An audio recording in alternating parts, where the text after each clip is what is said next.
Halos 100% ng tapos ang modernong tulay sa Tawi-Tawi na inaasang maghahatid ng kaunlaran sa lugar. Ito ay bahagi ng Build Better More program ni Pangulong Ferdinand R. Marcos Jr. Yan ang ulat ni Clazel Pardilla.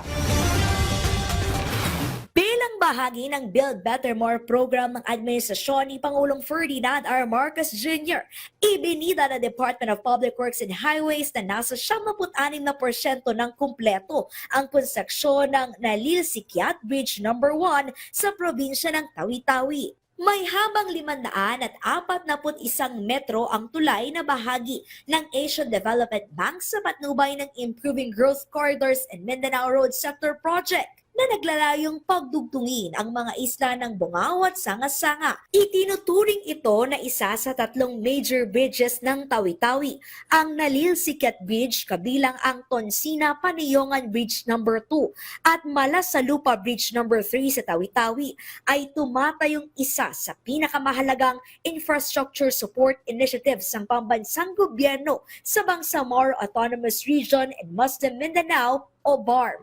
Ayon kay Senior Undersecretary Emil Sacdan, itinalaga na pangunahan ang proyekto ni DPWH Secretary Manuel Bonoan.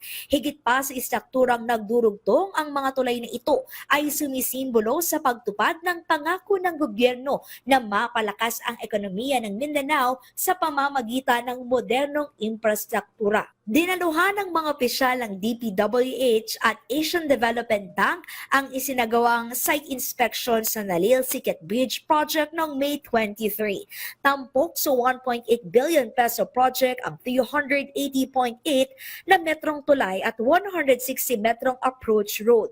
Nakatakda namang buksan ang Nalil-Sikyat Bridge sa susunod na buwan.